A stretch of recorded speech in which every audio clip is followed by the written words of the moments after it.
Shalom to all of you on site and online. Shalom yang di APL juga yang ada di Zoom. Last week, the entire Christian community of the world, we celebrated Good Friday and Resurrection Sunday.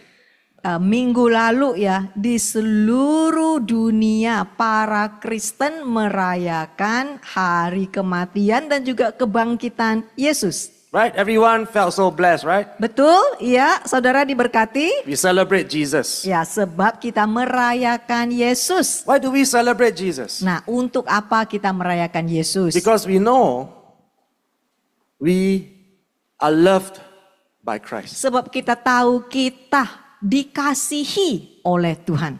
By the death and sacrifice of Jesus at the cross, we are redeemed. Oleh karena kematian dan pengorbanan Yesus, kita ditebus. When he resurrected on the third day, Dan sewaktu dia bangkit di hari ketiga, Jesus broke the bondage of sin in our lives so that we can become reconciled to God by renouncing sinful practices. Yesus memberhentikan, memecahkan belenggu dosa di dalam setiap kehidupan kita. Oleh karena itu kita mampu menolak dosa. So why do we celebrate Good Friday and Resurrection Sunday? Jadi sebetulnya kenapa kita merayakan hari Paskah dan juga Jumat Agung? We celebrate because we know through Christ we are redeemed and reconciled back to God. Perayaan ini diadakan karena kita tahu kita itu adalah orang yang ditebus oleh Tuhan.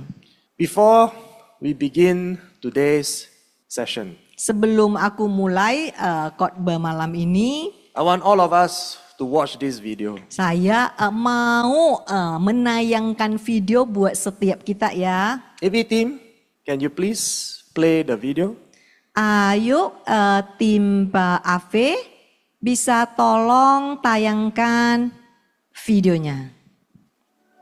Iya saudara-saudariku, After we have seen the suffering of Christ, setelah kita melihat penderitaan Yesus, after we have witnessed his death and resurrection, setelah kita menyaksikan kematiannya dan kebangkitannya, I want us to ask ourselves this question. bisa nggak kita bertanya kepada diri kita sendiri? Do we still want to ask Jesus for more wealth, more success, and more prosperity? Apakah kita masih bisa datang di hadapan Yesus dan menuntut lebih banyak lagi kekayaan, kemakmuran, dan uang? I believe all of us here are grateful for what he has done for us at the cross. Aku percaya sebaliknya setiap yang ada di sini sangat bersyukur atas pengorbanan Yesus kepada kita. And it is because we are grateful for his sacrifice. We know week after week as we gather, we will not chase after prosperity. Oleh karena kita adalah orang yang tahu bersyukur atas pengorbanannya kepada kita.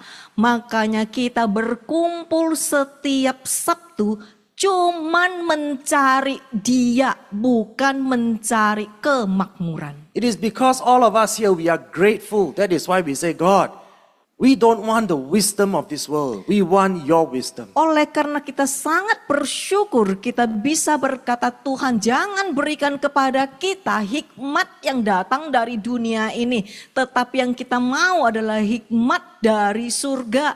We don't want the wisdom that will help us to make more money. Kita bahkan tidak perlu hikmat yang cuman bisa membuat kita kaya raya tanpa Tuhan. Because we are grateful, we say, God, give us the wisdom that will help us to stop sinning against you. Oleh karena kita adalah orang yang bersyukur, yang kita minta adalah Tuhan, beri kepada aku hikmat agar aku tidak berdosa kepadamu.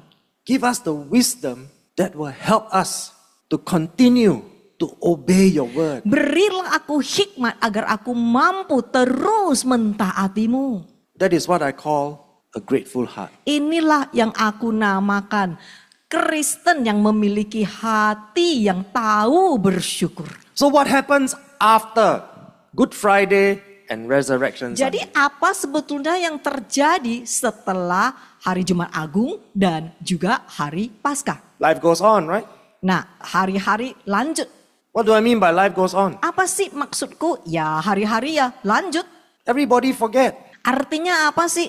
Ya masing-masing sudah melupakan lagi dan beraktivitas masing-masing. Everyone goes back to their busyness. Ya setiap orang balik lagi ke kesibukan masing-masing. You see many Christians going back to chasing after the world. Lihat, Kristen terutama balik lagi mengejar apa yang mereka mau kejarin kan? I'm sure all of you will agree with me when I say this. Aku percaya semua di antara kalian pasti bisa setuju kepada aku sewaktu aku berkata sedemikian. Do we see Christianity today as a business transaction? Apakah saudara melihat Kristen zaman now semata-mata hanya sebuah transaksi bisnis? We see many prosperity church leaders. What do? They use the ministry as a means for profit and personal gain. Saudara bisa melihat gereja kemakmuran, ya para pemimpin gereja kemakmuran mereka memakai gereja cuman untuk mendapatkan dana yang lebih besar ataupun keuntungan pribadi. Yes, they celebrate Good Friday, Resurrection Sunday. Iya, hari Jumat Agung begitu hebat perayaannya. Hari Paskah juga begitu hebat dirayakan begitu besar. But instead of adhering to the correct context of scripture, their members all indulge in sin and seek for wealth, they seek for success in the world, and they seek for miracle healing. Tetapi setelah itu daripada mereka digerakin untuk terus mengejar kebenaran firman Tuhan, mereka balik lagi sesuka hati, menyenangkan kedagingan mereka di dalam dosa dan terus mengejar kemakmuran, kekayaan, bahkan mukjizat demi mukjizat tiada hentinya. We can see so clearly. Bukankah saudara melihat dengan sangat jelas? Their faith and their understanding of scripture is so far away from the truth. Iman dan pengenalan akan firman Tuhan mereka begitu jauh dari kebenaran mutlak firman Tuhan. Jesus becomes their miracle worker. Yesus cuman sekedar tukang mukjizat mereka. To these people, Jesus is nothing more than their God of fortune. Ya, untuk orang-orang seperti ini, Tuhan Yesus cuman sekedar Tuhan uang mereka, alias orang Medan Cai Sen Ye. For these people, they only know and they are very certain that Jesus is their servant that exists to serve them and cater to all their greed and their lust. Orang seperti ini yang sudah pasti mereka menempatkan Yesus sebagai hamba mereka yang melayani mereka. Terbalik kedudukannya. How do we know that they are not grateful? Caranya gimana kita tahu secara pasti mereka bukan orang-orang yang tahu mengucap syukur? They may proclaim to be children of God, Bisa semua mengaku anak Tuhan. but there is no evidence of genuine repentance or any gratitude for his death and his sacrifice on the cross. Tetapi enggak ada bukti rasa bersyukur atas kematian dan pengorbanan Yesus di kayu salib. So what separates the grateful from the ungrateful? Jadi bagaimana saudara bisa membedakan di antara yang tahu bersyukur dan yang tidak tahu bersyukur? Scripture tells us very clearly. Firman Tuhan menjelaskan. Let us take a look at Colossians chapter 3 verse 1 to verse 2. Itu ada di Kolose pasal 3 ayat 1 sampai 2. Therefore, if you have been raised with Christ to a new life, sharing in his resurrection from the dead, keep seeking the things that are above, where Christ is, seated at the right hand of God. Verse 2. Set your mind and keep focused habitually on the things above, the heavenly things, not on things that are on the earth, which have only temporal value. Karena itu jika kamu telah dibangkitkan bersama dengan Kristus, kepada hidup yang baru. Mengambil bagian dalam kebangkitannya dari antara orang mati, carilah perkara yang di atas, di mana Kristus ada, duduk di sebelah kanan Tuhan. Tetapkanlah pikiranmu dan jadikanlah hidupmu senantiasa tertuju kepada perkara-perkara yang di atas, yaitu perkara-perkara sorgawi, dan bukan kepada perkara-perkara yang di bumi, yaitu perkara-perkara yang fana. Which part about do not seek the things of this world we don't understand? Menurut saudara firman ini udah jelas atau belum? Jangan mencari perkara-perkara yang ada di bumi ini. Cukup jelaskah? Many people are very clever to invest in the stock market. Banyak sekali orang-orang pintar suka main saham.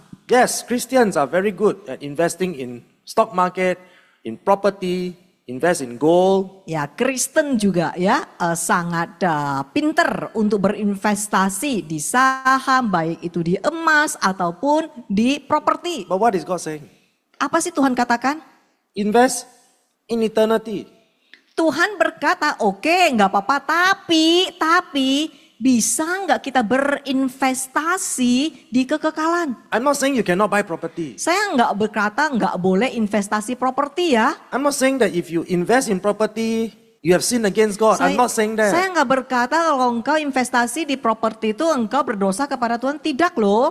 What the Bible is teaching us is to help us to focus more on eternity. Tetapi apa yang diajarkan firman Tuhan, oke, selagi engkau berinvestasi, engkau pintar berinvestasi di dunia ini, apakah engkau juga sama pintar berinvestasi di kekekalan? Can we put more effort Bisa to invest in God? Bisa nggak kita juga mengambil perjuangan yang sama atau lebih untuk berinvestasi di kekekalan bersama Tuhan? How do we invest in God? Caranya gimana kita bisa berinvestasi sedemikian? Obey His scripture.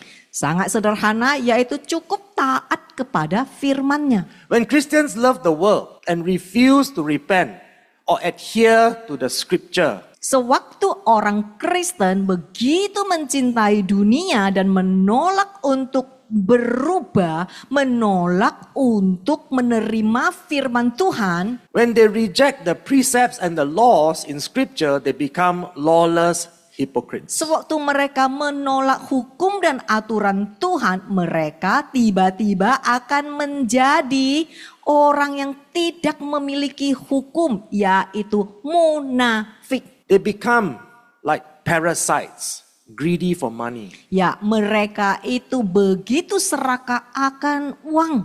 They are always exploiting others for profit and trampling on the grace of God by proclaiming and using the name of Jesus in vain. Mereka selalu memakai orang lain, mempergunakan orang lain cuman demi membawa keuntungan diri sendiri. Dan mereka adalah orang-orang yang menginjak-injak dan menghina kasih karunia Tuhan, tetapi dengan memakai nama Tuhan. What we see here, it is clearly written in scripture. Sudah begitu jelas tercatat di Alkitab, saudara. If you have been raised with Christ to a new life, sharing in His resurrection from the dead, we must be reconciled to God. Jika kamu telah dibangkitkan bersama dengan Kristus kepada hidup baru, maka itu kita harus mengambil bagian dari kebangkitannya dari antara orang mati. So what happens after we celebrate Good Friday and Resurrection Jadi Sunday? apa yang terjadi setelah saudara sudah bertahun-tahun merayakan Jumat Agung, setelah itu bertahun-tahun saudara merayakan Hari Paskah, apa yang terjadi setelah itu? We must make every effort to be reconciled to God on a daily basis. Ini loh yang harus dilakukan loh. Setiap hari kita harus memperjuangkan agar hidup ini bisa berdamai dengan Tuhan. Now what does that mean? Artinya Reconciled to apa sih? God. Artinya apa sih berdamai dengan Tuhan? It means our life and our character must be conformed according to His word in Scripture. Sederhana, saudara, artinya perjuangan kita adalah setiap hari pastikan hidup ini dan karakter ini menyesuai dengan firman Tuhan. We must be governed by His word, governed by His Spirit, and we must genuinely repent. Hidup diatur oleh firman Tuhan, artinya hidup diatur oleh rohnya dan beneran selalu mau berubah. Ephesians chapter 2, 6-9. And He Ephes- raised us up together with Him when we believed and seated us with Him in the heavenly places because we are in Christ Jesus. And He did this so that in the ages to come He might clearly show the immeasurable and unsurpassed riches of His grace in His kindness toward us in Christ Jesus by providing for our redemption. Verse 8, for it is by grace, God's remarkable compassion and favor drawing you to Christ, that you have been saved, actually delivered from judgment and given eternal life through faith. And this salvation is not of yourselves, not through your own effort, but it is the undeserved gracious gift of God. Verse 9, not as a result of your works, nor your attempts to keep the law, so that no one will be able to boast or take credit in any way for his salvation. Dan Ia mengangkat kita bersama dengan Dia ketika kita percaya dan mendudukkan kita bersama dengan Dia di dalam sorga karena kita di dalam Kristus Yesus, dan hal ini dilakukannya supaya pada zaman yang akan datang Ia dapat menunjukkan dengan nyata betapa besar dan tak terhingga kasih karunia-Nya yang berkelimpahan dalam kemurahan-Nya kepada kita di dalam Kristus Yesus dengan menyediakan penebusan bagi kita. Sebab karena kasih karunia, belas kasihan dan kemurahan Tuhan yang luar biasa yang membawa kamu kepada Kristus, kamu telah diselamatkan, dibebaskan dari penghakiman dan diberi hidup yang kekal karena iman. Dan keselamatan ini bukan hasil usahamu sendiri, tetapi pemberian Tuhan. Bukan sebagai hasil dari pekerjaan kamu atau usaha kamu untuk mentaati hukum Taurat. Sehingga tidak ada seorang pun yang akan dapat bermegah atau memegahkan diri dengan cara apapun atas keselamatannya. So from scripture we learn Jesus is the ultimate sacrifice and He is pure. Jadi dari ayat ini kita belajar Yesus satu-satunya penebus dosa dan Dia murni. Jesus is pure, He is holy, and He is without blemish. Dia murni, Dia kudus tanpa ternoda. And there is no sin found in Jesus. Dan tidak ada dosa pun yang diketemukan di dalam Dia. He died to set us free from the bondages of sin. Dia mati agar kita bisa ditebus dosa kita. He resurrected to redeem us from condemnation and to reconcile us back to God. Dan Dia bangkit lagi agar kita bisa ditebus dari penghakiman dan didamaikan kepada Tuhan. So we know that we are saved by grace and not by our own works of righteousness. Jadi kita tahu secara pasti kita diselamatkan oleh kasih karunia Tuhan dan bukan kehebatan kita sendiri. And what does faith mean? Jadi apa sih artinya iman? To have faith is to obey. Artinya ya memiliki iman artinya memiliki ketaatan. Because faith can only come by hearing and obeying the word of God. Sebab iman cuman bisa datang pada saat kita mendengar, setelah itu kita mentaati apa yang kita dengar. But did anyone ever seriously consider Tetapi pernah nggak saudara benar-benar secara serius merenungkan yang satu ini? what is the real purpose for His death and resurrection? Untuk apa sih sebetulnya tujuan dari kematian Yesus dan juga kebangkitannya? So the Bible tells us it is to free us from the bondage of sin and to reconcile us back to God, right? Firman Tuhan menjelaskan agar kita bisa dibebaskan dari dosa dan didamaikan kepada Tuhan, betul? And if that is the case, Nah, jikalau ini adalah sebuah kenyataan, why are there still so many Christians living in sin? kenapa Kristen kok nggak tobat-tobat hidup dosa terus? Why did Jesus say only very few will find the narrow path? Kenapa Yesus berkata sedikit yang bisa menemukan jalan yang sempit? Do you think that perhaps Jesus is warning all of us that only a very few will enter into eternal life?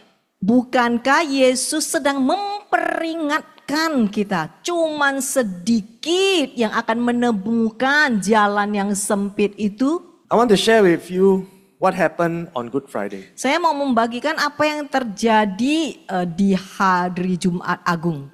Last week, Good Friday, we were having our usual prayer meeting. Jumat Agung, Jumat yang lalu kita seperti biasa doa korporat ya. Setiap Jumat kita ada doa korporat. Jadi bagi yang mau gabung tinggal login. Yeah, so every Friday we will gather together and we just pray. Setiap Jumat kita terus akan bergabung dan kita akan berdoa bersama. Everyone can join because it is on Zoom. Ya, setiap orang baik di negara manapun bisa bergabung karena kita adanya di Zoom.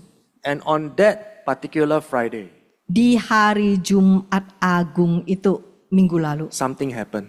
sesuatu terjadi.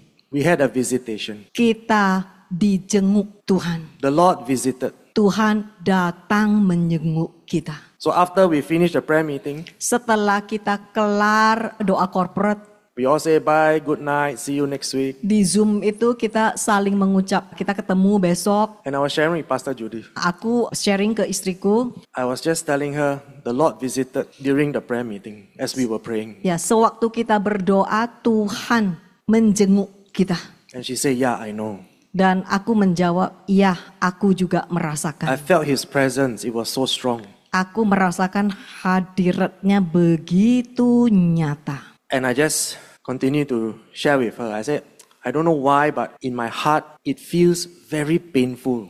Saya nggak tahu kenapa tiba-tiba hati saya begitu perih. It's just so painful that it is difficult to breathe. Begitu perih sampai aku susah mau bernafas. And then suddenly, tears start to roll down my eyes. Tiba-tiba air mataku turun dari mataku. Just keep coming out. I cannot stop crying. Mengalir terus, aku tidak bisa stop. And my heart is so painful. Dan hatiku perih sekali. You all know I don't usually cry, right? Semua tahu kan aku di sini aku bukan tipe cengeng dan suka menangis. It's not easy to get me to cry. Mau bikin aku nangis itu nggak gampang loh. But when the Lord's presence is there, Tetapi sewaktu hadirat Tuhan turun, I just cannot control the tears. aku nggak bisa menahan dan aku nangis terus. My heart felt so painful. Di hati ini merasa begitu perih And I kept crying. dan aku terus nangis. And then I don't know why. Aku juga nggak tahu kenapa. I started to give account. Aku mulai memberi tanggung jawab kepada Tuhan. I just kept saying, Lord, Aku terus berkata kepada Tuhan, I've told them. Tuhan, aku sudah menyampaikan semua ini kepada orang-orang. All these many years I've been teaching. Sudah bertahun-tahun aku terus mengajar hal yang sama ini. I've been teaching and teaching holiness. Aku terus mengajarkan hidup kudus tidak pernah berhenti Tuhan. It's like I'm giving account to God. Ya, sepertinya aku memberi tanggung jawab kepada Tuhan ya waktu itu. All these years I've been teaching. Iya, ini udah puluhan tahun Tuhan, aku tidak pernah berhenti dan aku mengajar terus hal yang sama. But many don't want God. Tapi banyak yang gak mau Tuhan. And I'm like giving account to God. Dan aku sepertinya memberi penjelasan kepada Tuhan. I'm doing all that I can, Lord. Aku berkata, Tuhan, aku sudah berjuang sekuat tenagaku yang bisa ku For keluarkan. teaching and preaching for so many years. Terus mengajar puluhan tahun, tahun demi tahun. But I'm barely scratching the surface. Tapi aku cuman mendapatkan sedikit. So many of them don't want God. Banyak sekali mereka tidak mau Tuhan. They even say I keep repeating. Bahkan mereka mengejekku, kok ulang terus hal yang sama. I kept crying out to God. And Nangis terus I di just kept hadapan saying they Tuhan. don't want, Lord. I've done my best, they don't want. Aku berkata kepada Tuhan, Tuhan, mereka nggak mau Tuhan. Aku sudah berjuang, mereka nggak mau. And I kept crying and crying. Dan aku nangis terus. And after I finished giving account, Dan setelah aku kelar memberi tanggung jawab kepada Tuhan, and then the Lord spoke. Tuhan mulai berkata. And I kept saying this. Dan perkataan Tuhan keluar dari bibirku, so many will perish. banyak orang akan binasa. So many will perish. Banyak orang akan binasa. And I kept crying Dan and aku sobbing and crying. terus menangis dengan kesedihan dan menangis terus. I think it lasted for about 20 minutes. Sekitar 20 menitan ada. Crying non-stop. Terus menangis tidak berhenti. The heart is so painful. Hati ini begitu perih. What did I just experience? Apa yang baru aku alami? Exactly what Jesus said. Persis apa yang Yesus katakan. The path that leads to eternal life is very narrow. Perjalanan menempuh ke surga sangatlah sempit. And only very few will ever find it. Dan cuman sedikit yang akan menemukannya. I know the Lord is saying to me, broad is the path that leads to destruction and many will perish. Jalan besar menempuh kepada kehancuran. Tetapi justru jalan itu banyak orang menempuhinya. So I want to encourage all of you, my brothers and Saya mau sisters. menguatkan setiap yang ada di sini saudara-saudariku. God is real. Tuhan itu ada loh dan nyata. Jesus is real. Yesus itu nyata dan ada. He has sent His Holy Spirit to convict all of us of our sins. Dia telah menginsyafkan setiap kita dengan Roh Kudusnya. He has sent His warning through His word many times. Dia juga telah memperingatkan kita lewat firman-Nya. Jesus keep repeating many times in scripture. Yesus terus menerus dan mengulang peringatannya kepada kita. Repent. Bertobatlah. Turn away from your sins. Berbaliklah dari kejahatanmu. Be reconciled back to me. Berdamailah dengan Yesus. And I'm very grateful. Aku sangat mengucap syukur. When I look at all of you, my brothers and sisters here in RGM, Sewaktu aku melihat semua yang ada di sini, saudara-saudariku yang ada di RGM, I am very grateful and I'm very blessed to know aku sangat diberkati dan aku mengucap syukur that if we continue to persevere, to obey and practice His word, kalau semua dari kita terus bertekun, tetap taat kepada Dia dan mengamati ajarannya. we all will be counted among the few that will enter into eternal life. Kita semuanya pasti akan masuk di dalam daftar nama yang sedikit itu yang akan menemukan kekekalan. Ada amen? Amin. Amen, right? Amin. John chapter 1 verse 1 to 3. Yohanes pasal 1 ayat 1 sampai 3. In the beginning, before all time, was the Word, who is Christ. And the Word was with God, and the Word was God Himself. He was continually existing in the beginning, co-eternally with God. And all things were made and came into existence through Him. And without Him, not even one thing was made that has come into being.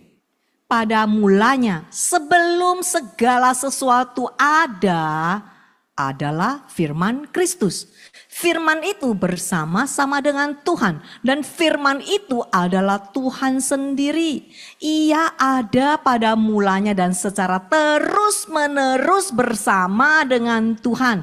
Segala sesuatu dijadikan dan telah ada melalui Dia. Dan tanpa Dia tidak ada satupun yang telah jadi dari segala yang telah ada itu tanpa Dia. So from scripture, we know Jesus is the Word. Jadi dari Alkitab ini kita belajar Yesus adalah firman Tuhan. Correct? Ya, setuju? The Word is the precepts of God. Dan firman Tuhan adalah aturan Tuhan. The precepts are the commandments and the biblical laws of God. Dan aturan Tuhan adalah peraturan dan hukum Tuhan. So if you say that you have Christ in you, Jadi jika engkau mengaku engkau memiliki Kristus di dalammu, that means you must be manifesting the Word of God. artinya hidupmu ini harus mengeluarkan firman Tuhan. That means you must be governed by His Word. Artinya hidup ini harus diatur oleh firman Tuhan. Very simple, right? Bukankah sangat sederhana? We are all reading the same Bible, correct? Bukankah kita membaca Alkitab yang sama?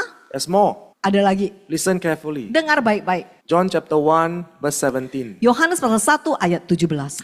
For the law was given through Moses, but grace, the unearned, undeserved favor of God, and truth came through Christ Jesus. Sebab hukum Taurat diberikan oleh Musa, tetapi kasih karunia Tuhan yang tidak layak kita terima dan kebenaran datang oleh Yesus Kristus. So again from scripture, Jadi sekali lagi di Alkitab, what do we learn here? apa yang kita pelajari di sini? The biblical truth is the grace of God. Dengar baik-baik saudara, kebenaran Alkitabiah adalah kasih karunia Tuhan. And who is this biblical truth? Dan siapa ini kebenaran Alkitabiah? Jesus is the biblical truth. Yesus adalah kebenaran Alkitabiah, betul? He is the biblical law of scripture, isn't it? Dia adalah hukum Alkitabiah di dalam kitab suci, betul? All clear? Jelas kan? Jesus is the law. Yesus adalah hukum. Jesus is also the grace. Yesus adalah kasih karunia. Jesus is the word, isn't it? Yesus adalah firman Tuhan. He is the truth. Dia adalah kebenaran. Everything clear now? Semua jelas kan saudara? Now let us turn to Titus chapter 2 verse 11 to Ayo 12. sama-sama kita lanjut Titus pasal 2 ayat 11 sampai 12. Let's talk about grace. Ayo sama-sama kita bahas tentang kasih karunia ya. For the remarkable, undeserved grace of God that brings salvation has appeared to all men. It teaches us to reject ungodliness and worldly, immoral desires and to live sensible, upright, and godly lives. Lives with a purpose that reflect spiritual maturity in this present age. Dengar baik-baik, sebab kasih karunia Tuhan yang luar biasa, yang tidak dapat dipungkiri, yang membawa keselamatan telah dinyatakan kepada semua orang. Kasih karunia itu mengajar kita untuk menolak kefasikan dan keinginan duniawi yang tidak bermoral. Dan untuk hidup bijaksana, benar, dan saleh. Hidup dengan tujuan yang mencerminkan kedewasaan rohani di zaman sekarang ini. So according to scripture, what is the correct picture we all need to see? Jadi sesuai dengan firman Tuhan ini, apa sih sebetulnya gambar yang benar yang seharusnya semua Kristen mengerti dan tahu melihat? Let me give you a very simple breakdown according to all this scripture that we have read. Saya kasih penjelasan yang sangat jelas yang tidak bisa dipungkiri sesuai dengan tayangan tadi firman Tuhan yang telah kita bagikan. The portion of scripture in Titus is very clear. Firman Tuhan di Titus itu sangat jelas. Jesus, the living word, is the grace of God that brings salvation to all mankind. Yesus, firman Tuhan yang hidup adalah anugerah Tuhan yang membawa keselamatan bagi seluruh umat manusia. Correct? Betul? Betul nggak? We all agree, right? Ya, betul ya, kita setuju ya, This dengar is baik-baik ya. exactly what the Bible is saying. No interpretation needed. Ini yang tadi engkau baca di Alkitab kan, nggak perlu terjemahan sendiri kan, udah jelas kan?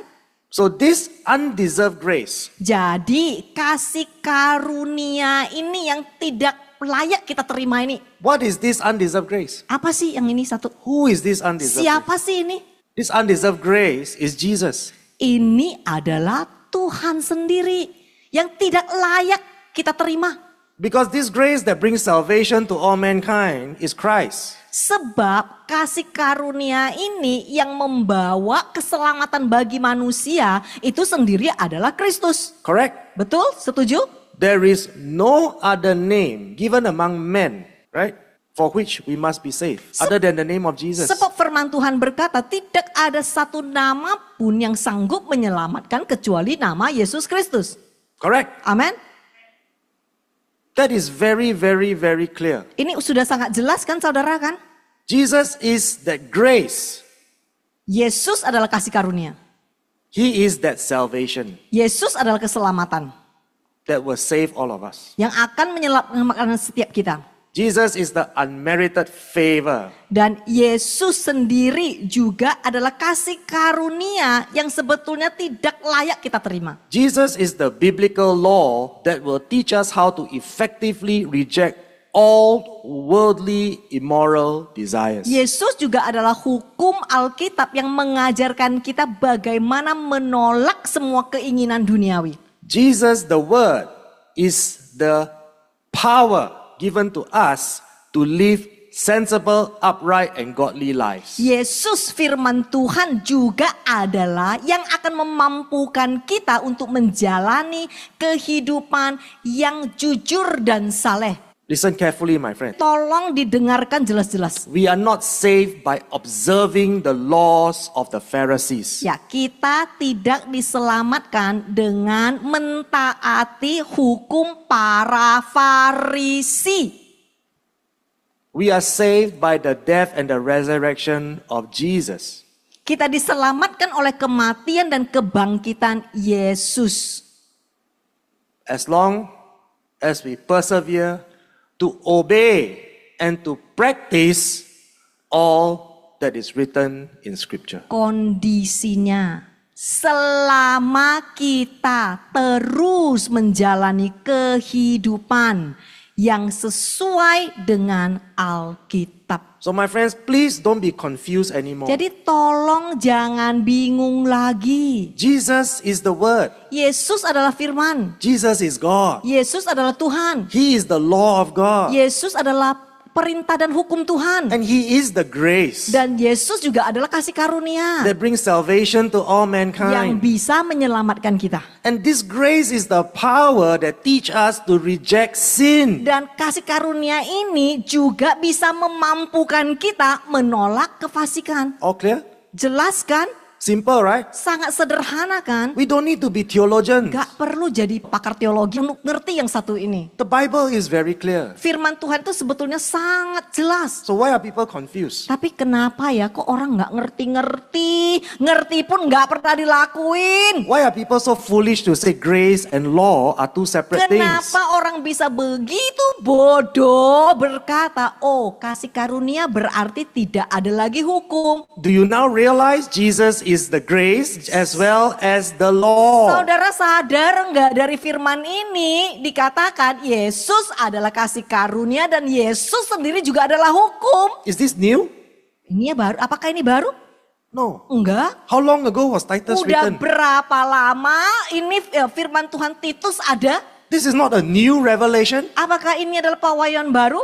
It has been there for at least 2,000 years. Udah melebihi 2000 tahun. So why is it the Christians of the world, Kenapa ya Kristen di dunia ini, the teachers, the theologians, baik itu pengajar, baik itu ada pakar teologi ya, why do they keep telling you, oh, grace, you're under grace means you are not under law? kok bisa-bisa begitu buta dan bodoh berkata kalau Anda di bawah kasih karunia berarti Anda tidak lagi di bawah hukum. Jesus is the word. He is the Yesus law. adalah firman. Firman adalah hukum. Whether you like it or not, Mau itu you suka atau enggak suka. that is the truth. Itu adalah kebenaran. He is the truth and the living word. Dia adalah kebenaran dan dia juga adalah firman yang hidup. And He is the grace of Dan God dia sendiri juga adalah kasih karunia that brings salvation to all yang mankind. sanggup menyelamatkanmu. Amen. Amin. And He is that same grace Dan dia juga kasih karunia yang sama ini. that empowers us to reject sin. Yang bisa memampukanmu menolak kefasikan. Wow, Is that clear? begitu jelas. So what do we do? Nah, sekarang bagian saudara, apa yang harus engkau lakukan? Head knowledge is useless. Kalau taunya cuma di sini doang, hebatnya cuma di sini doang, gak ada gunanya. Let's bring this into application. Ayo bawa satu ini yang udah engkau belajar, dipraktekkan dong. So in application, when we say, I put on Christ, Jadi sewaktu engkau mengaku, aku mengenakan Kristus. can I put on Christ and continue to smoke? Bisa nggak ngomong di bibir doang, aku punya Kristus. Aku punya Kristus. Bisa kayak begitu? I cannot continue to smoke, right? Nggak bisa diteruskan kan? When I say I put on Christ, can I continue to lose my temper and get angry and get offended? Sewaktu aku berkata, aku punya Kristus sambil maki-maki, ngamuk-ngamuk, kerjaannya tersinggung melulu, tapi punya Yesus. Every day keep quarreling and fighting. Tiap hari kerjanya berantem terus. Did I put on Christ? Aku punya Kristus. If I say I put on Christ, I must deny myself of all the immoral worldly pleasures. Kalau aku punya Kristus, artinya apa? Kristus sudah memampukan aku kan untuk menolak semua yang tidak moral. If I put on Christ, I must be effectively working towards spiritual maturity. Kalau aku punya Kristus, artinya aku akan berjuang untuk menuju kedewasaan rohani. We must develop a hatred for sin. Dan mengembangkan rasa benci terhadap apa yang Tuhan benci. That is the fear of the Lord in application. Itu loh, praktek takut akan Tuhan. So we cannot continue to indulge in sin and say, I love you, Jesus. Jadi tolonglah jangan gombal melulu aku mengasihi Yesus tetapi dosa terus. We must learn to be remorseful of our sins. Belajarlah tahu malu, tahu bersalah atas dosamu. We must learn to be shameful of our sinful practices. Taulah merasa bersalah dan merasa malu atas kesalahan kita. So that we will not continue to sin against God shamelessly. Nah, kalau kita itu orang yang tahu malu, kebanyakan nggak akan melakukan. Kalau nggak tahu malu itu baru diulang-ulang terus. So instead of demanding for prosperity and worldly success, Jadi daripada nuntut terus sama Tuhan, maunya makmur terus, maunya kaya terus. why not we learn to say, God, give me the grace to help me to intentionally reject sin. Kenapa kita enggak berjuang, minta terus, Tuhan mampukan aku agar kasih karuniamu menolongku menolak apa yang engkau benci. Instead of asking God for more wisdom for me to make more money, why don't we say, God, Daripada engkau minta terus beri aku hikmat biar aku cuannya lebih gede. why don't we say, God, why give me more wisdom so that I can stop my habitual sin? Bisa enggak kita minta Tuhan beri aku hikmat agar hikmat ini akan menuntun aku memutuskan dosa. Can we change our desire for the world to desiring God? Bisa enggak kita mematikan atau menggantikan hawa nafsu keinginan kita akan dunia ini digantikan menjadi begitu menginginkan Tuhan. Yes, my friends, I know none of us can be perfect and without sin. Iya saudara, aku tahu tidak ada di antara kita yang sempurna But tanpa dosa. Please take note. Tapi tolong coba catat. We all must stop sinning. Tetap harus berjuang, berhenti berbuat salah. Because we have learned in Matthew 19:17, if we continue to persevere, to obey His word, then we will no longer continue to sin. Sebab kita sudah belajar di Matius pasal 19 ayat 17, jikalau kita terus menerus mentaati aturannya, di situ kita akan dibebaskan oleh dosa. The Bible is very clear. Firman Tuhan sangat jelas kita mampu dibebaskan. If you would enter into eternal life, you must continually keep the commandments. Firman Tuhan sangat jelas berkata, jikalau engkau mau masuk di dalam kekekalan, engkau harus berhenti berbuat dosa. James chapter 2 verse 20 to 22. Yakobus pasal 2 ayat 20 sampai 22. But are you willing to recognize, you foolish, spiritually shallow person, that faith without good works is useless?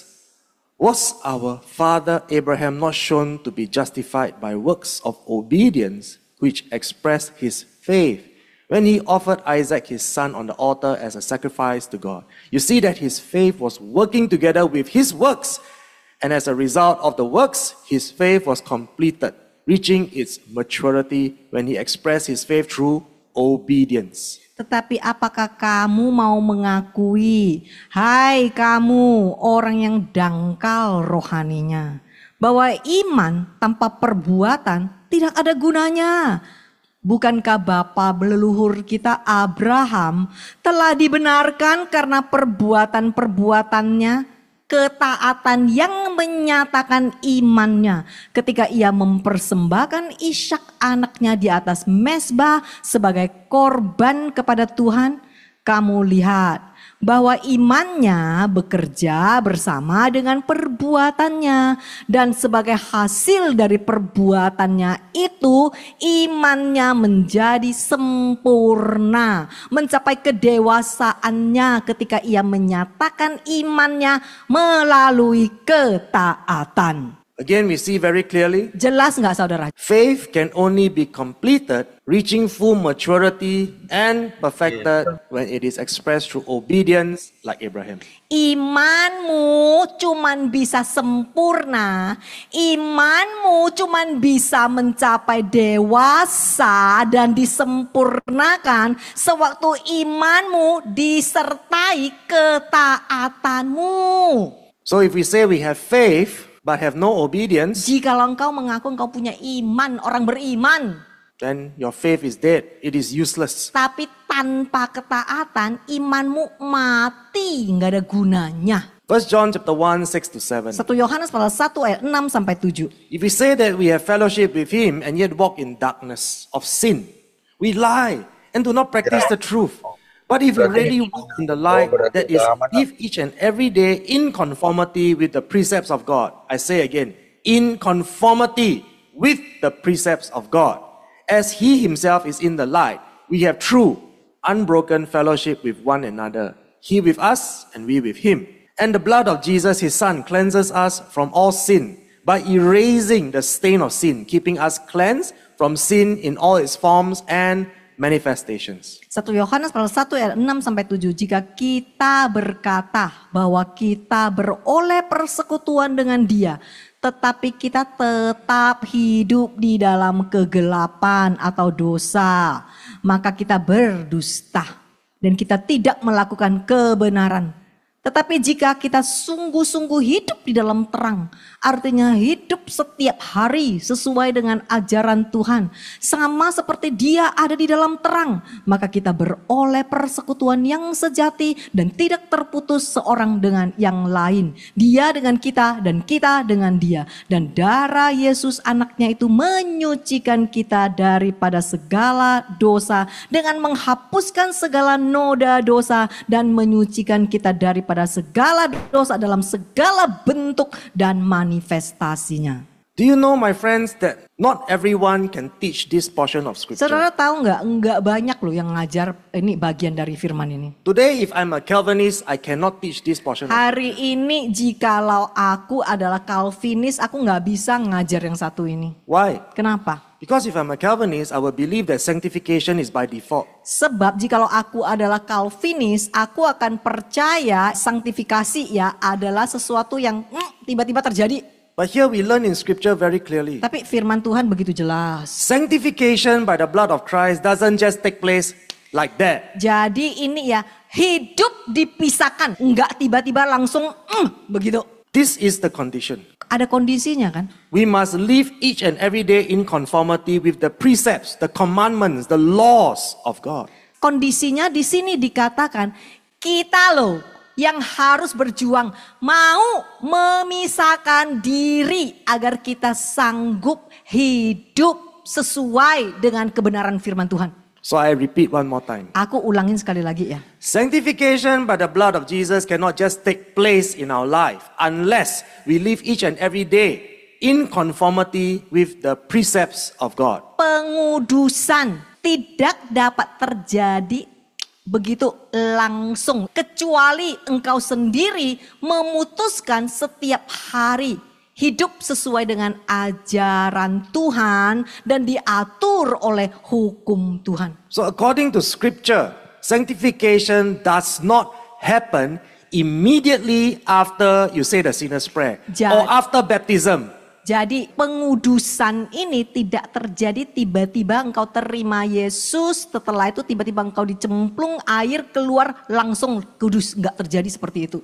So you see, my friends, if we are not governed by His biblical laws, jikalau engkau hidup tidak diatur oleh firman Tuhan, we can never be sanctified by the blood of Jesus. engkau tidak akan pernah dikuduskan oleh darah Yesus. This is according to scripture. Ini kan sesuai dengan yang engkau baca kan? I don't know how anyone can refute that. Aku nggak tahu kenapa kok ada orang yang bisa punya karangan sendiri, dirubah-rubah sendiri yang udah jelas-jelas tercatat. Isn't it very clear? Bukankah sudah sangat jelas? Sanctification will never happen unless you have true, unbroken fellowship with Jesus. Pengudusan barusan bisa akan terjadi sewaktu engkau memiliki persekutuan dengan Yesus yang benar. So now do you see? Jesus is the law and Jesus is the grace. Jadi saudara sudah melihat Yesus adalah kasih karunia, Yesus juga adalah hukum. Because it is written. Karena telah tercatat. Jesus is the living law that cleanses us from all sin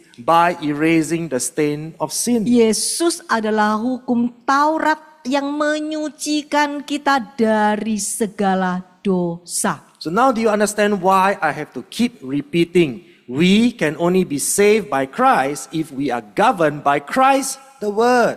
Jadi saudara sudah mengerti kenapa aku harus ulang terus. Saudara baru bisa diselamatkan oleh Kristus jikalau saudara mengikuti Kristus, yaitu mengikuti firman Tuhan. So listen to the next few portion of scriptures very carefully. Dengar baik-baik ya, ini yang berikutnya yang akan kita bagikan. Romans 6:3-7 says, "Or are you ignorant of the fact that all of us who have been baptized into Christ Jesus were baptized into his death? We have therefore been buried with him through baptism into death, so that just as Christ was raised from the dead through the glory and power of the Father, we too might walk habitually in newness of life, abandoning our old ways. For if we have become one with him, permanently united in the likeness of his death, we will also certainly be one with him and share fully in the likeness of his resurrection. We know that our old self, our human nature without the Holy Spirit, was nailed to the cross with him in order that our body of sin might be done away with, so that we would no longer be slaves to sin. For the person who has died with Christ has been freed from the power of sin." Atau apakah kamu tidak mengetahui bahwa kita semua yang telah dibaptis dalam Kristus Yesus telah dibaptis dalam kematiannya? Dengan demikian kita telah dikuburkan bersama dengan dia oleh baptisan dalam kematian, supaya sama seperti Kristus telah dibangkitkan dari antara orang mati oleh kemuliaan dan kuasa Bapa, demikian pula kita akan hidup dalam hidup yang baru, meninggalkan hidup yang lama. Sebab jikalau kita telah menjadi satu dengan dia secara penuh dalam keserupaan dengan kematiannya, maka kita pun pasti akan menjadi satu dengan dia dan mengambil bagian sepenuhnya dalam keserupaan dengan kebangkitannya. Kita tahu bahwa manusia lama kita, natur manusiawi kita tanpa Roh Kudus telah dipakukan pada kayu salib bersama-sama dengan dia, supaya tubuh dosa dimatikan, sehingga kita tidak lagi menjadi hamba dosa. Sebab orang yang telah mati bersama Kristus telah dimerdekakan dari kuasa dosa. So if we say we are baptized, we have gone through water baptism, then this is the question. Jadi jikalau engkau mengaku iya aku sudah dibaptis air, ya udah ya. Jadi pertanyaanku adalah, Are you buried with Jesus through baptism into death? apakah engkau juga sudah mati bersama dengan Yesus dalam kematiannya? Have we become one with Jesus, permanently united in the likeness of his death? Apakah engkau telah menyatu dengan Yesus? Have you died to your flesh? Artinya, apakah engkau telah mematikan kedaginganmu? Have we stopped sinning? Apakah engkau berjuang memberhentikan dosa? In order for us to become one with him and share fully in the likeness of his resurrection, our human nature must be nailed to the cross. Sebab untuk menjadi satu dengan Dia dan berbagi sepenuhnya dalam keserupaan dengan kebangkitannya, sifat manusia kita yang lama harus dipaku di kayu salib. Jesus commands us to no longer become slaves to sin. Yesus berkata, berhentilah menjadi budak dosa. Romans 6:8-11. Roma pasal 6 ayat 8 sampai 11. Now if we have died with Christ, we believe that we also live together with him, because we know the self-evident truth that Christ, having been raised from the dead, will never die again. Death no longer has power over him. For the death that he died to sin, ending its power and paying the sinner's debt once and for all. And the life that he lives to glorify God in unbroken fellowship with him. Even so, consider yourselves to be dead to sin and your relationship to it broken, but alive to God in unbroken fellowship with him in Christ Jesus. Jadi jika kita telah mati dengan Kristus, kita percaya bahwa kita juga akan hidup bersama dengan Dia. Sebab kita tahu kebenaran yang terbukti dengan sendirinya bahwa Kristus yang telah dibangkitkan dari antara orang mati tidak akan mati lagi. Dan maut tidak berkuasa lagi atas Dia. Sebab Ia telah mati. Ia telah mati untuk dosa, mengakhiri kuasa dosa dan membayar hutang orang berdosa sekali untuk selama-lamanya. Dan hidup yang Ia jalani adalah hidup untuk memuliakan Tuhan dalam persekutuan yang tidak terputus dengannya. Demikianlah hendaklah kamu menganggap dirimu telah mati bagi dosa, agar hubunganmu dengan dosa diputuskan, tetapi hidup bagi Tuhan dalam persekutuan yang tidak terputus dengannya dalam Kristus Yesus. So if we say that we are resurrected with Christ and we have become a new creation, then let us consider ourselves to be dead to sin and our relationship to sin broken, means stop sinning, right? But alive to God in unbroken fellowship with the Father, and learn to appreciate the true purpose of death, the death and the resurrection of Christ. Jadi saudara, jikalau kita mengaku kita telah dibangkitkan bersama Yesus dan menjadi manusia baru, marilah kita yang menganggap diri kita telah mati bagi dosa memiliki hubungan yang tidak diputuskan dengan Tuhan, yaitu persekutuan yang tidak terputus dengan Bapa di dalam Kristus Yesus dengan cara mematikan dosa.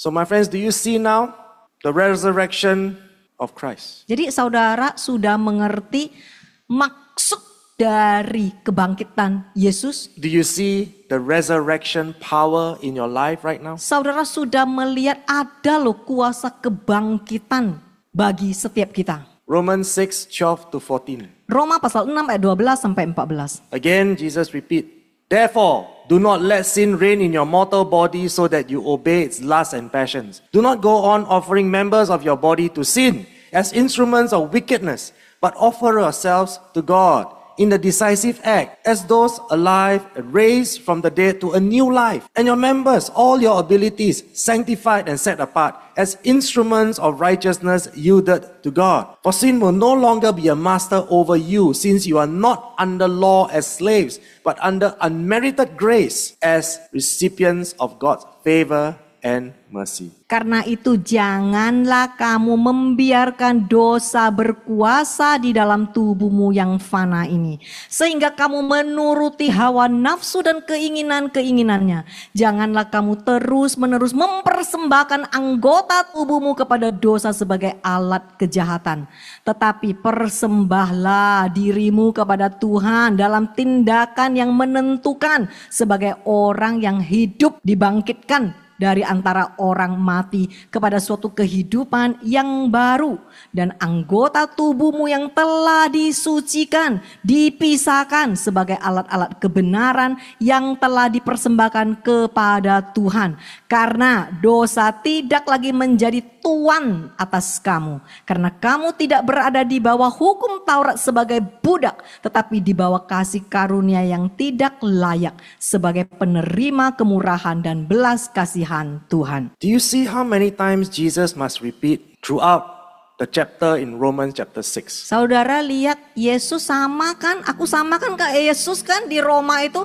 Diulang lagi, diulang lagi, diulang lagi kan. Stop sinning. Berhenti berdosa, Stop sinning. berhenti berdosa, Stop sinning. berhenti berdosa. Let your relationship with sin be broken. Biar hubunganmu dengan dosa diputuskan. Do not let sin reign and control in your mortal body. Jangan terus-menerus mengizinkan dosa menguasai dirimu. Stop becoming slaves to sin. Berhenti menjadi budak dosa. Why does Jesus keep warning us so many times? Kenapa sih Yesus perlu ulang-ulang diperingatkan lagi? Because we know in Hebrews 10:26, if we continue to deliberately indulge in sin, there will no longer be a sacrifice to atone for our rebellion. Sebab di Ibrani pasal 10 ayat 26 sangat jelas. Yesus berkata, jikalau kita terus-menerus memanjakan diri kita dalam dosa, maka tidak akan ada lagi korban untuk menebus pemberontakan kita. Yes, my friends, no more sacrifice to atone. Tidak ada lagi korban untuk menebus pemberontakan kita. Yes, He died on the cross for our sins. Ya, memang Dia mati di kayu salib bagi dosa kita. He will cleanse us with His blood to forgive us our sins. Dia akan membersihkan kita dari dosa kita. But it is conditional. Tetapi ada syaratnya. If we continue to deliberately sin against Him. Jikalau setelah engkau menerima semua itu, engkau memilih terus-menerus berdosa. There will be no more sacrifice to atone for our rebellion. Di firman Tuhan berkata, tidak akan ada lagi korban untuk menebus pemberontakan. Yes, my dear brothers and sisters, Iya, saudara-saudariku yang terkasih. let us be very honest. I Kita can never be harus- perfect and without sin. Kita harus jujur. Iya, memang kita tidak sempurna. Kita tidak bisa bersih dari segala dosa. Memang itu adalah suatu kenyataan. I'm not saying that I'm better than other people. Aku nggak berkata aku lebih hebat dari saudara. I'm not better than you. Aku tidak lebih hebat dari saudara. We are the same. Kita semua sama. We serve the same God. Kan kita akan melayani Tuhan yang sama. So what am I saying here? Tapi apa sih yang aku maksudkan? Are you willing now to humble your heart? Apakah saudara mau merendahkan hatimu? Are you now willing to be baptized unto His death? Benar-benar baptis di dalam kematian Dia. So that we all can be victorious under His grace. Agar setiap kita menjadi pemenang lewat kasih karunia-Nya. As recipients of God's favor and God's mercy. Sebagai seorang Kristen yang benar-benar menerima kasih karunia dan belas kasihan Shall we Tuhan. pray? Ayo sama-sama kita berdoa.